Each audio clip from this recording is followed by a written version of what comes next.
Good evening and welcome back to another episode of The Longing. Today we are going to be continuing to read The Sleeper Awakes by H.G. Wells.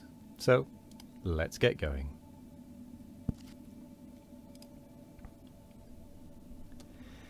As a businessman, said Isbister, that thought has naturally been in my mind. I have indeed sometimes thought that, speaking commercially of course, this sleep may be a very good thing for him, that he knows what he is about, so to speak, in being insensible so long. If he had lived straight on, I doubt if he would have premeditated as much, said Warming. He was not a far-sighted man. In fact, yes, we differed on that point. I stood to him somewhat in the relation of a guardian. You have probably seen enough of affairs to recognize that occasionally a certain friction. But even if that was the case, there is a doubt whether he will ever wake. This sleep exhausts slowly, but it exhausts. Apparently he is sliding slowly, very slowly and tediously, down a long slope, if you can understand me. It will be a pity to lose his surprise. There's been a lot of change these 20 years. It's Rip Van Winkle, come real. There has been a lot of change, certainly, said Warming. And, among other changes, I have changed. I am an old man.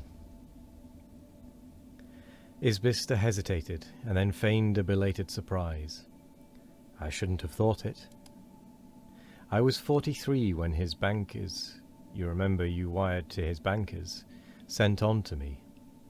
I got their address from the checkbook in his pocket, said Isbister. Well, the addition is not difficult, said Warming. There was another pause, and then Isbister gave way to an unavoidable curiosity. He may go on for years yet, he said, and had a moment of hesitation. We have to consider that. His affairs, you know, may fall some day into the hands of someone else, you know. That, if you will believe me, Mr. Isbister, is one of the problems most constantly before my mind. We happen to be, as a matter of fact, there are no very trustworthy connections of ours. It is a grotesque and unprecedented position. Rather, said Isbister. It seems to me it's a case of some public body, some practically undying guardian. If he really is going on living, as the doctors some of them think. As a matter of fact, I have gone to one or two public men about it. But, so far, nothing has been done. It wouldn't be a bad idea to hand him over to some public body, the British Museum Trustees or the Royal College of Physicians. Sounds a bit odd, of course, but the whole situation is odd. The difficulty is to induce them to take him. Red tape, I suppose? Partly. Pause. It's a curious business, certainly, said Isbister, and compound interest has a way of mounting up. It has, said Warming, and now the gold supplies are running short, there is a tendency towards appreciation. I've felt that, said Isbister, with a grimace, but it makes it better for him, if he wakes. If he wakes, echoed Isbister. Do you notice the pinched-in look of his nose and the way in which his eyelids sink? Warming looked and thought for a space. I doubt if he will wake, he said at last. I never properly understood, said Isbister. What it was brought this on. He told me something about overstudy. I've often been curious. He was a man of considerable gifts, but spasmodic, emotional. He had grave domestic troubles, divorced his wife, in fact, and it was as a relief from that, I think, that he took up politics of the rabid sort. He was a fanatical radical, a socialist, or typical liberal, as they used to call themselves, of the advanced school. Energetic, flighty, undisciplined. Overwork upon a controversy did this for him. I remember the pamphlet he wrote, a curious production. Wild, whirling stuff. There were one or two prophecies. Some of them are already exploded, some of them are established facts. But for the most part, to read such a thesis is to realize how full the world is of unanticipated things. He will have much to learn, much to unlearn when he wakes, if ever a waking comes.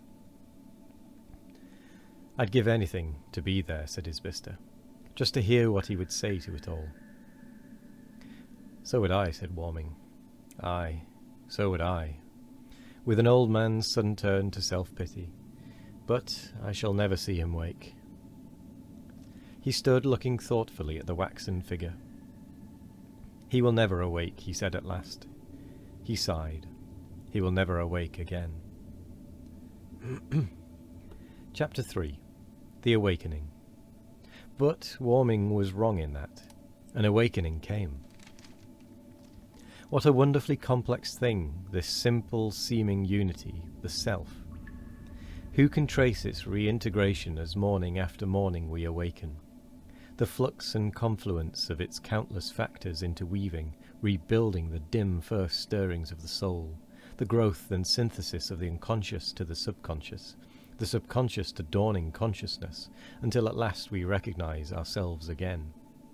And as it happens to most of us after the night's sleep, so it was with Graham at the end of his vast slumber.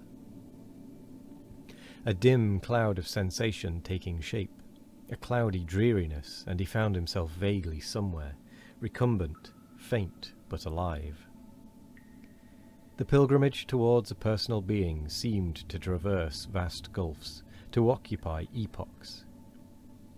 Gigantic dreams that were terrible realities at the time, left vague, perplexing memories, strange creatures, strange scenery, as if from another planet.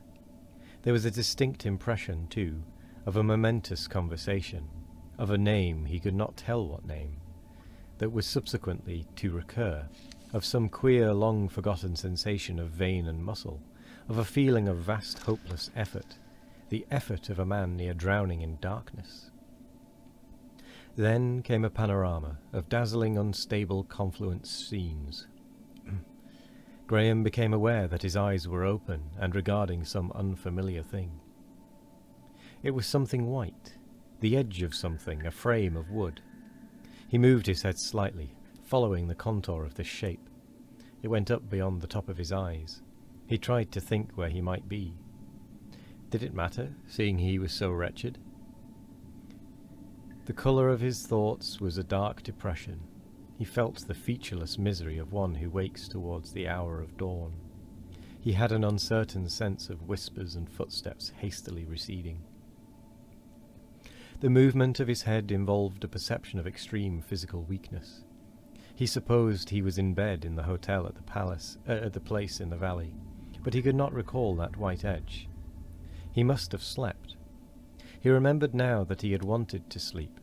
He recalled the cliff and waterfall again, and then recollected something about talking to a passer-by.